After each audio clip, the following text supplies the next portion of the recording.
Hello, everybody! Welcome to the Piano Star Masterclass, brought to you by Piano League.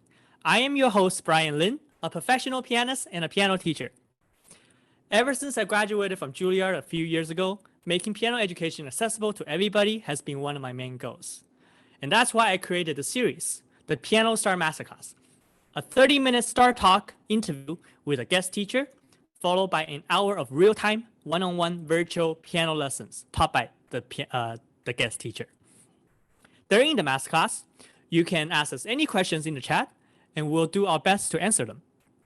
The Piano Star Masterclass features piano experts coming from a big variety of backgrounds, giving you a ton of different, fresh perspectives.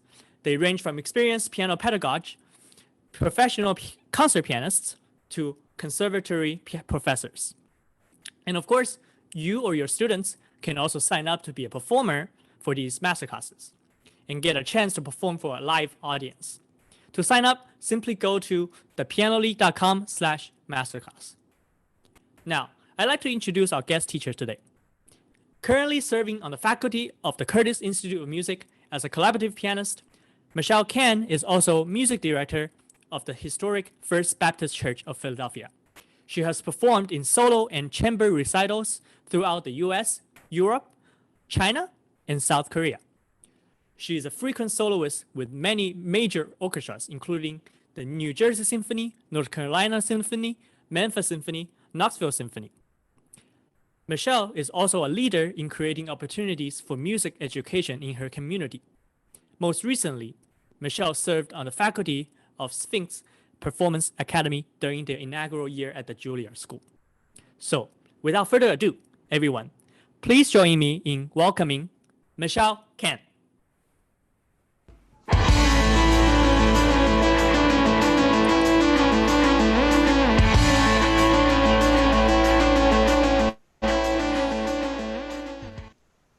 Hi, Michelle. Brian. How are you doing today?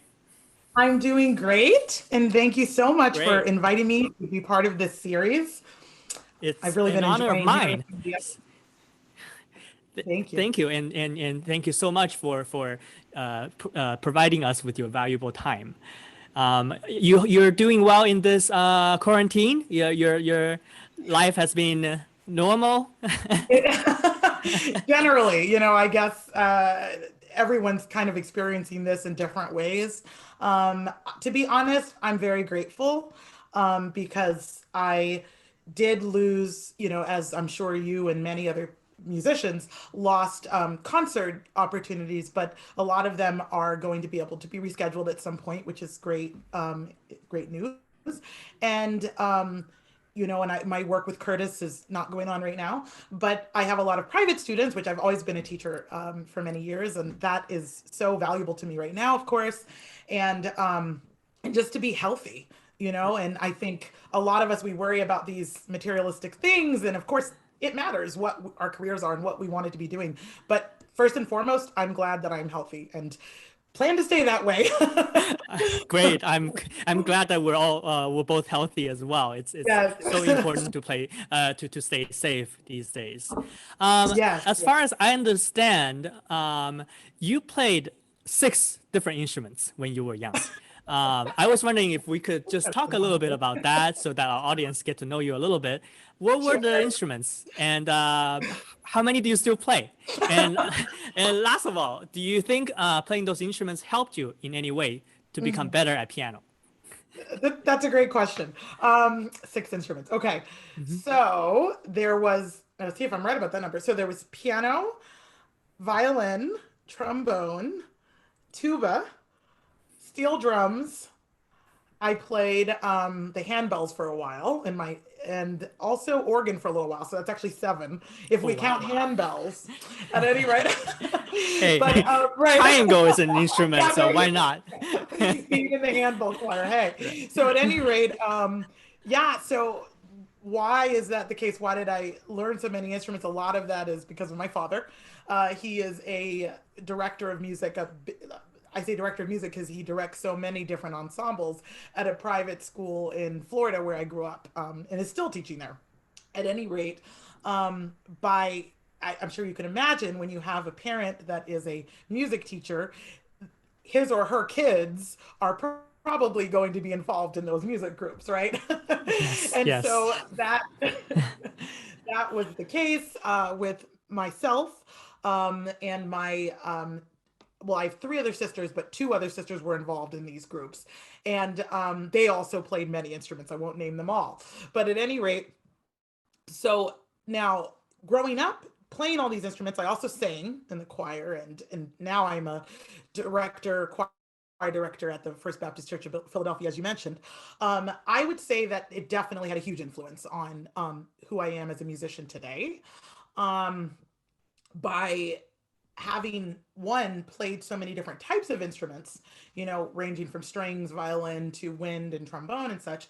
And then also violin is a treble clef instrument, trombone is a bass clef instrument, and also different tuba, of course. Like we're talking about such a different range of sound. And my role in each ensemble was different, right? I was in youth orchestra in high school. I was in the first violin section. Then I would play the tuba in the band. So I'm going from the lowest instrument to the highest and feeling how to support a group with different kind of sound, right? And then of course piano, we get to play, the entire range. So I think there was a lot that I was able to develop just my ear in having played so many different types.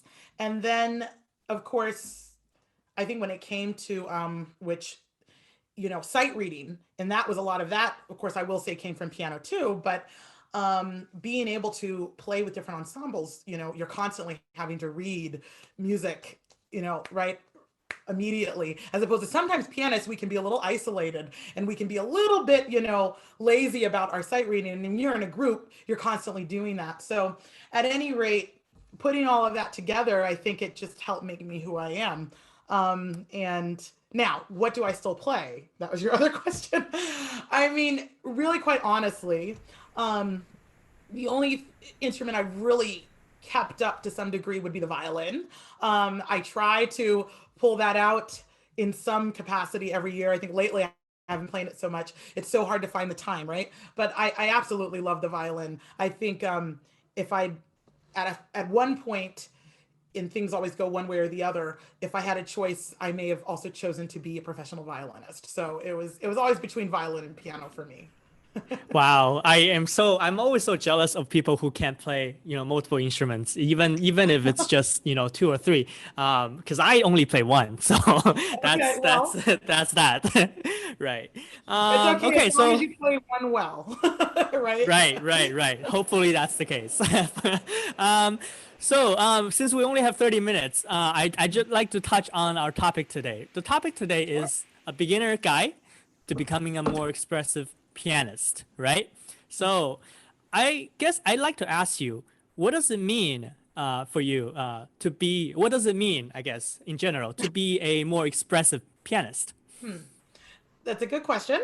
I know that my topic kind of leaves, it's pretty open-ended, right? It's like, where is she going with this? So actually, before I answer that, I have a question for you. Okay. All right. So turning this around. So my question, Brian, is what is music to you? Like, what does music mean to you? Just what is it? What is music? Not Is even that your just to you, question? maybe. What is music? What is it? Okay, well, if we're going by, just a general sense of what music is, I think I would say that it's kind of a combination of sound Mhm. that gives people a certain feeling or emotion. So Okay. that's how I would define music. Okay, that's really good. Actually, I'm impressed.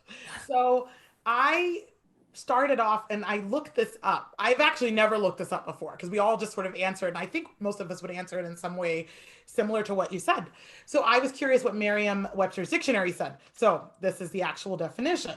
Okay, the science or art of ordering tones or sounds in succession, in combination, and in temporal relationships to produce a composition having unity and continuity. How do you feel about that? When I read that, I was just like, okay, that's not why I play music. Right. Sounds was very like, if this one academic. isn't- it does, right? But anyway, the summary, right, is that it basically is an organization of sounds, as you said, or tones in a rhythmic, melodic, or harmonic manner, right? And those are the elements. So, but like I said, who wants to stop there? Who wants to say and read that and talk about music in this way and leave it at that? You touched on it very well. The other side of it, and I think the part that really matters to all of us, is how it makes us feel. What emotionally, what does it do for us, right? If it does nothing for us and it becomes only scientific, I think it loses its beauty, right? So at any rate, I wanted to talk a little bit about that side of it, okay? Now, to me, if you're attending, let's say, an orchestra concert, if you want to go to the club and dance or something, or you're singing hymns in a church, right? All of these affect us in some particular way, right? And how we feel when we experience this music. It doesn't matter who you ask, it's bringing some type of good feeling. That's why we immerse ourselves in it, right? And one thing I love to ask my students, or really ask anyone, is what is your favorite piece of music? Like, what's your favorite song or your favorite piece of music?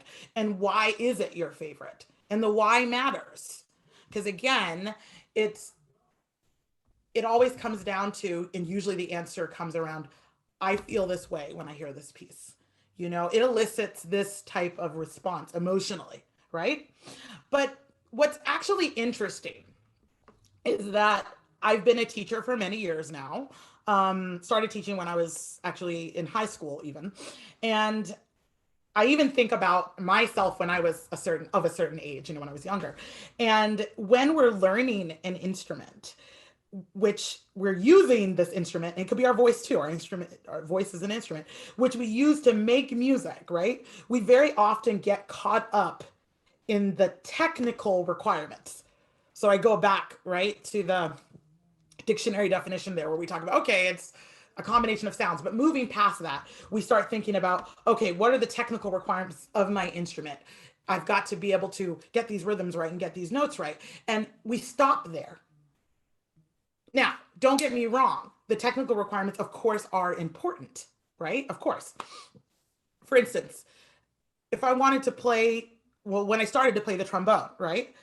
If I have no idea how to produce a sound correctly, to blow into the instrument to create a sound, right? Then the last thing I'm thinking about is how to be more expressive.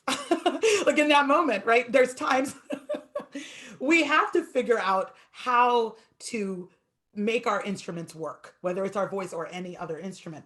And this is our foundation. It is extremely important, no doubt about it. Now, I would even compare, let's go away from music for a moment. You would think about maybe an artist.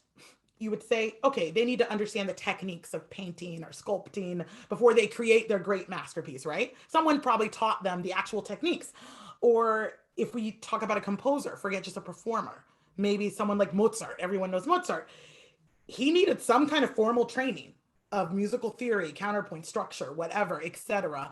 He knew about these things before he wrote some of his great symphonies and operas and works, or whatever you may call. And that being said, though, is that what makes Mozart or Michelangelo or any other really memorable artist? Is that what makes them memorable, right? Is that what we think about? The technique and theory alone? No, right? To me, it's the inspiration, the spirit, and the soul of their works that move us, right? And basically, I know I just brought up Mozart and Michelangelo. We're not all of them, right? But everyone has this. Everyone. Because as human beings, we're made to be expressive and express ourselves in such a wide variety of ways.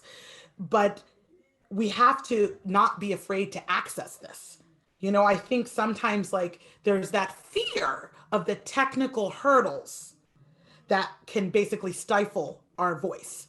We get stuck in the technical requirements, and then we forget the fact that we don't have to be a genius. We just have to be ourselves, because we are expressive people.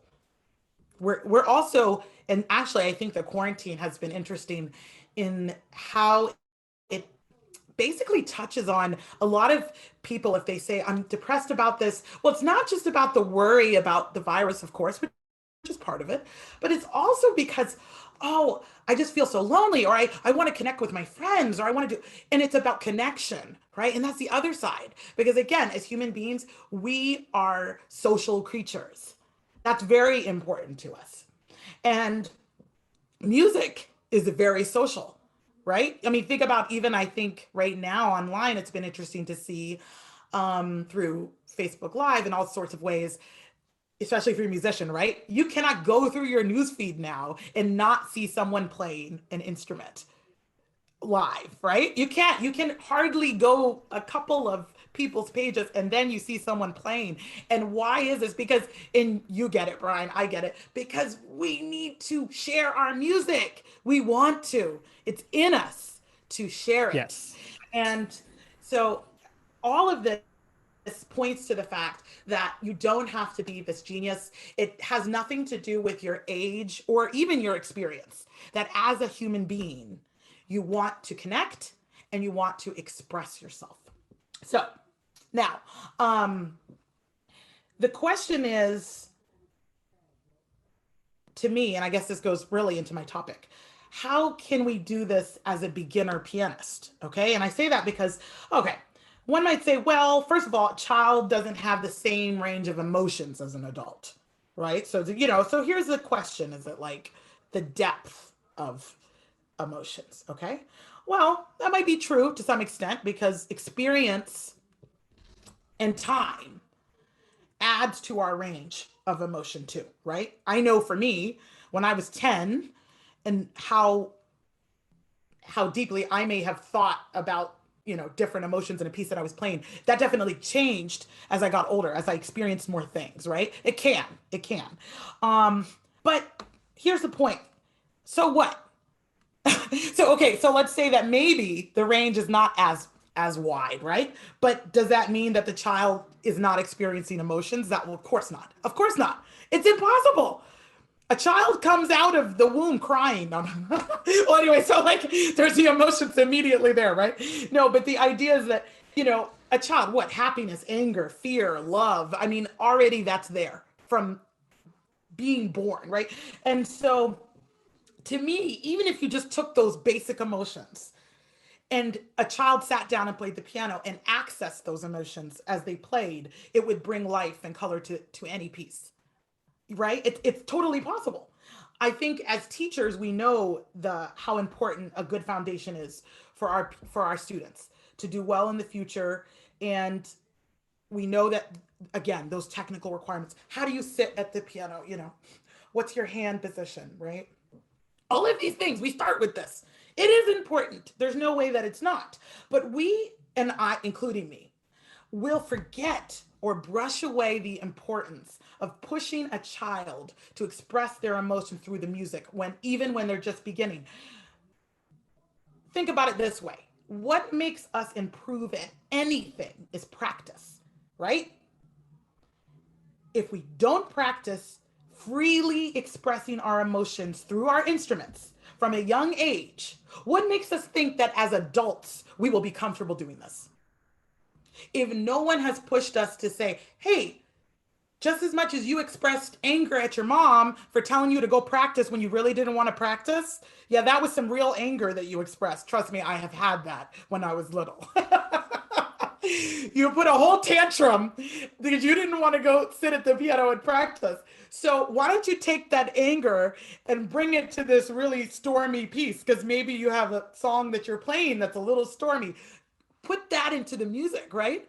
And at any rate, we practice this. It's important that we do practice this from a young age. So at any rate, I've worked with many teenagers and young adults, right?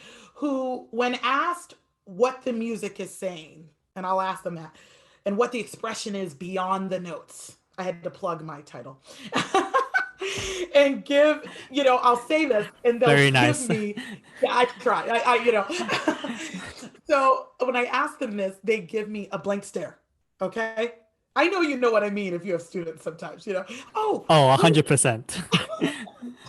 what is the music saying? Crickets. Okay. And it hasn't occurred to them to even think about this. Really, truly. They're like, but I got all the notes right, didn't I? It said forte. I did forte. Okay. There's a slur. Yeah, I lifted my hand at the end of that phrase, right? I did what you asked. Like, it's like all technical. But you said, well, what does the music feel like? You know, what's going on? Crickets. So at any rate, it I think at this point, anything that I share with a student, especially when they're like a young adult at this point, it seems artificial because it didn't come from within their soul. You know, it's how I feel when I heard them play. It's how I feel when I play that piece. And not to say that me sharing how I feel won't inspire them. It might, but it won't matter if they don't feel it within themselves. And so to me, once you practice thinking about what the music is trying to express, after a while it becomes second nature. And it's exciting. It can be to think about the story behind the music and what you want your audience to feel when you play that piece, sharing your spirit and your soul through your instrument. And then it goes back to, as I said, our need to connect because it's very real. And music is such a beautiful and wonderful way for us to do it, right? Yes. Yes, that's so important. I think just because I judge, competitions sometimes, and I see the number one problem I see really in kids is that they play in such a I don't want to say robotic because they obviously have feelings, but exactly like what you said, they don't really translate that into their playing. So Mhm. I really think you touch on really important point, and I'm glad that you said it to our audience and so that people know. Um, we only have 5-6 minutes left, but I would like to Sure. ask you just a little more on you know to those people you mentioned about putting it into practice. How does Yeah. one practice playing more expressively? How does one? Are there tips and tricks in a very short time, 5 minutes? Can you talk about that? Sure, absolutely. No, and I mean it's actually simple, and I'll really talk about it more with the students that are going to play too. But Sure. one thing I want to share this because I this was written by I found this article online and I want to read this. His name is Zach Evans, so I have to give him credit, and I loved how he put this. So I'm going to read this to you. Um, when you convey happiness, right? The outside of your eyes squint slightly, the corners of your mouth raise, and your lips pull back to reveal a smile, right? Things happen. You don't think about these small changes, they happen subconsciously, right? So the same goes for playing piano. He says to make a single chord sound more sentimental, you might slightly slow down the tempo, relax your wrist, round your arms down and out when you play it. You don't have time to think about these movements. They have to come from your subconscious. To come from your subconscious, they must be triggered by an emotion. So I love the way that he put this, essentially saying that just like our brain, we do things all the time. I'm moving my hands as I speak. We're not consciously thinking about this, right? But when you talk about being able, basically, he's talking about the technique of playing, right? Technique is to serve expression. That's the point. So if your teacher is okay, I want you to be sad here. Well, you know what? Without even getting a technique lesson, many would already start to do with their body the thing that would create the sound. They would literally experiment, even if they were never told, to try to get that sound because we all know what it should feel like and what it should sound like. So I loved it. Technique serves the emotion. It should actually be spurred by that. So at any rate, then there's a technique you can use with this whole emotional state of visualization. Okay? So before you play, you can visualize a scene that could relate to your music. Okay, so let's say you want to play a calm, serene, beautiful piece, and maybe you think about sitting next to a quiet lake, or a fast piece. Maybe you're in the middle of a war zone or something, maybe a video game that these kids are playing. So, at any rate, if this is one idea, think of a story or some experience that puts you in that spot. Okay, that's one. And then see what happens. with your response. Okay, I'm looking at the time. Now, the next one is emotional extremes. Okay, so what this may be is, you mentioned the word robot. So you could try this. Try just playing your piece or part of your piece like a robot, no emotion, which for many kids, they're already doing that. So just play it the way you already do it. No, I'm kidding. Got it. Okay, so then by contrast, play it just dripping with emotion, like so much emotion, like maybe more than you ever thought you should do. But here's the point. Can you hear the difference? That would give you a sense of how far the range can be, right? And then finally, recording yourself can really help. Okay, so let's say you've tried these things, the extreme emotion, the visualization, something, in another way, by the way, is to just sit down and get a piece of paper and just write down general emotions, right? There's a big range. So whatever it is for you, whatever your age is, just whatever you can think of, write down emotions, like a whole list. And then just for fun, try to play your piece or etude or whatever with each emotion. This is just to basically open yourself up. Okay.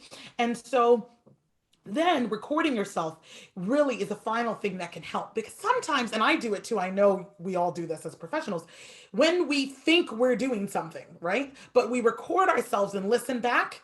Oh, I was not doing what I thought. So after all this, record yourself and be your own judge. Like, were you trying to be happy? Well, does it sound happy? Or is it sad? And so these things can really help, and I think will help basically open you up to share with others. And I want to finish with this little quote, which I thought was beautiful, from C.P.E. Bach, which is one of J.S. Bach's sons, one of his many children. He wrote, "A musician cannot move others unless he or she too is moved." And I believe this is so true, because if we convey real emotions through our performances, our audience will feel it. And isn't that the point of what we do? That was such a great speech, and that was such a great ending. I think, definitely feel it yourself, be moved, I guess, by your own music, Yes. and then you can move others. I Yes. think that's a great point to take home, and that's a great point to move on to our next section, which Great. is the masterclass, one-on-one masterclass Great. section. But thank you so much for sharing Sure. with us those points. I think that's Yes. very, very important for young pianists to know. And we do have a audience question actually, but Oh, you great. can you can choose to answer that later or now. But I will just read it to you right now. Sure. Our audience, Michelle, her name is also Michelle, wanted to know how you learn to play sacred music, because it's so different, because you have to learn to improvise. So she was wondering about that. If you need some time to think about that, we can go to the lesson first, or you can talk about it Well, right I now. could just answer it. Yeah, absolutely. So that's a great question. And I didn't touch on that too much, but I did, in my case, grow up Christian. And so and I'm still Christian, sorry, but having grown up in the church, I, from a young age, was playing in the service. Like I might play a little special music song, but then eventually, and this is again teenage years, I was even playing, sometimes subbing and playing hymns in church, right? So basically, from that age, I was already experimenting with the improvisation that she's asking about. In other words, where when I would play hymns, I would add arpeggios and extra chords and things to fill out the hymn. I was already experimenting with that when I was young. And it started out quite simple. I had to even practice it. It wasn't just on the spot. But then after a while, I became more comfortable with that. So what I would recommend for anyone that's asking that question, even if they want to play sacred music and they're not in the church all the time, the main thing is that you need to basically practice I would actually say get a hymn book, right? I just start with that, reading through hymns and just practice simple additions where it may be one, adding arpeggiations, adding octaves, and then big one, modulation. So practice taking a hymn and modulating to another key. The more comfortable you get to being able to change keys on the same song, the easier it is to basically improvise on a hymn or sacred piece more. So hopefully that helps. Great, great. All right, that's a great answer, and I hope that answers your question, audience, Michelle.